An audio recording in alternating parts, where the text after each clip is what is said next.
கௌதம் வந்துட்டு இப்போ இலக்கியாவுக்கு வந்து பார்த்தீங்கன்னா, அகைன்ஸ்டா என்னென்ன ஆதாரங்கள்லாம் வச்சிருக்காங்க அப்படின்றத பார்க்கும்போது, அவங்களுக்கு நெறைய வந்து பார்த்தீங்கன்னா இருக்கு அப்படின்றது வந்து தெரியுது. அது மட்டும் இல்லாம நம்ம இலக்கியா இருந்துட்டு, அஞ்சலி கர்ப்பமாவே இல்ல அப்படின்ற ஒரு குற்றச்சாட்ட வச்சு, இங்க அஞ்சலிய வந்து பார்த்தீங்கன்னா, உடனடியா டாக்டர்ஸ் வந்து பார்த்தீங்கன்னா செக் பண்ணணும் அப்படின்னு சொல்லிட்டு வந்து பார்த்தீங்கன்னா சொல்லிடுறாங்க. இத கேட்டதுக்கு அப்புறமா அஞ்சலிக்கு பயங்கரமான அதிர்ச்சி. அது மட்டும் இல்லாம டாக்டர் வந்துட்டு இங்க வந்து செக் பண்ணி, அஞ்சலியோட வயித்துல குழந்தை இல்ல அப்படின்றத கன்ஃபார்ம் பண்ணிடுவாங்க. பண்ணதுக்கு அப்புறமா அஞ்சலுக்கு என்ன தண்டனை வந்து பார்த்தீங்கன்னா குடுக்கலாம் அப்படின்றத கமெண்ட் பண்ணுங்க. அதாவது தூக்கு தண்டனையா? இல்ல ஆயுள் தண்டனையான்னு சொல்லிட்டு. ஏன்னா அஞ்சலி வந்து பார்த்தீங்கன்னா ஒரு சில தப்புக்கள மட்டும் செய்யல. அவ நெறைய தப்பு செஞ்சிருக்கா. நம்ம இலக்கியாவுக்காக வந்து பார்த்தீங்கன்னா நெறைய தப்பே செஞ்சிருக்கா. அதனால வந்து பார்த்தீங்கன்னா அதாவது இலக்கியாவ இவ்வளோ நாளா வந்து பார்த்தீங்கன்னா டார்ச்சர் பண்ணதுக்காக அஞ்சலிக்கு என்ன தண்டனை குடுக்கலாம் அப்படின்றத கமெண்ட் பண்ணுங்க.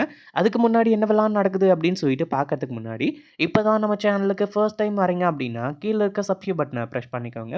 இப்போ நம்ம இலக்கியா இருந்துட்டு, அதாவது வந்து பார்த்தீங்கன்னா, மறுபடியும் கோர்ட்ல விசாரணை வந்து ஸ்டார்ட் ஆயாச்சு.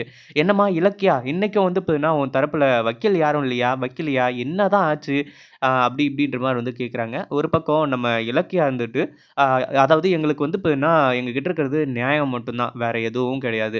நாங்க ஏற்பாடு பண்ணா அந்த எஸ்எஸ்கேவும், அஞ்சலியுமா சேர்ந்துக்கிட்டு, எங்களோட லாயர வந்து பார்த்தீங்கன்னா, விலைக்கு வாங்கிடுறாங்க. இதுக்கு நடுவுல எங்களால என்ன பண்ண முடியும் மேடம்? அப்படி இப்படின்ற மாரி கேட்கறது மட்டும் இல்லாம, இப்போ அவ வந்து பார்த்தீங்கன்னா, எனக்கு எதிரா என்ன எவிடன்ஸ் வேணாலும் குடுக்கட்டும். அவ எந்த எவிடன்ஸ் குடுத்தாலும், அது எல்லாத்தையுமே நான் ஏத்துக்கிறதுக்கு தயார்.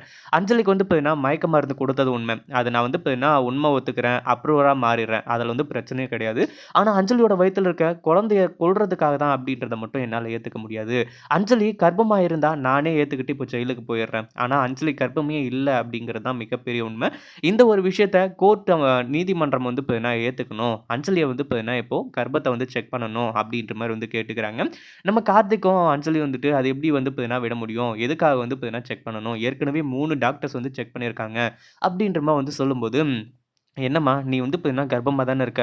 என்ன இங்க வந்து பார்த்தீங்கன்னா கோர்ட்ல ஒரு டாக்டர் ஏற்பாடு பண்ணி, அவங்களும் வந்து பார்த்தீங்கன்னா இலக்கியாவோட ஆளா இருப்பாங்கன்னு சொல்லிட்டு வந்து பயப்படுறியா?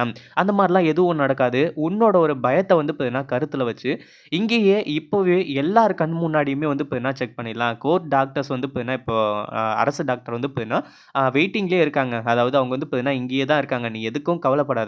இப்பவே வர சொன்னா 5 நிமிஷத்துல வந்துருவாங்க. 10 நிமிஷத்துல வேலைய முடிச்சுட்டு 15வது நிமிஷத்துல வந்து பார்த்தீங்கன்னா போயிடுவாங்க. அப்படின்ற மாரி வந்து சொல்ல ஆரம்பிச்சுறாங்க. இத கேட்டதும் அஞ்சலிக்கு, ஐய்யய்யோ! இவ்ளோ சீக்கிரமா நம்ம இவ்ளோ சீக்கிரமா மாட்டக்கூடாதே! அப்படின்ற மாரி வந்து நெனச்சுட்டு இருக்கா. ஆனா அதே சமயம் நம்ம இலக்கியாவுக்கு ரொம்ப சந்தோஷம். ஏன்னா அஞ்சலி வந்து செக்கப் பண்ண போறாங்க. கோர்ட்டே செக் பண்ணி அஞ்சலியோட வயித்துல ஒண்ணுமே இல்ல அப்படின்னு சொல்லிட்டு வந்து சொல்லிட்டா, ரொம்பவே சூப்பரா இருக்கும் அப்படின்னு சொல்லிட்டு வந்து நெனச்சுட்டு இருக்காங்க. அதே சமயம் அந்த ஜட்ஜ் இருந்துட்டு, "இங்க பாரும்மா அஞ்சலி, ஒரு வேள வந்து பார்த்தீங்கன்னா இலக்கியா சொல்றது உண்மையா இருந்துச்சுன்னு வையேன், நீ மட்டும் கர்ப்பமா இல்லாமயே இலக்கியா மேல போய் கேஸ் போட்டிருந்த அப்படின்னா, இலக்கியா உன் மேல கேஸ் போடலாம். அந்த கேஸ் வச்சு உன் மேல எந்த தண்டனை வேணாலும் வந்து பார்த்தீங்கன்னா குடுக்கலாம்." அப்படின்ற மாரி வந்து சொல்றாங்க. கடைசில வந்து பார்த்தீங்கன்னா, இந்த அஞ்சலி கர்ப்பமா இல்ல அப்படிங்கிற ஒரு விஷயம் தெரிஞ்சு, அஞ்சலி மேல வந்து பார்த்தீங்கன்னா, இப்போ வந்து தூக்கு தண்டனை வந்து விதிச்சிடுறாங்க. இத பத்தி நீங்க என்ன நெனைக்கிறீங்க? இந்த அஞ்சலிக்கு என்ன தண்டனை குடுத்தா நல்லாருக்கும் அப்படின்னு சொல்லிட்டு கமெண்ட் பண்ணுங்க. இந்த வீடியோ புடிச்சிருந்தா லைக் பண்ணுங்க, ஷேர் பண்ணுங்க. இப்ப தான் நம்ம சேனலுக்கு ஃபர்ஸ்ட் டைம் வரீங்க அப்படின்னா, சப்ஸ்கிரைப் பண்ணிக்கோங்க.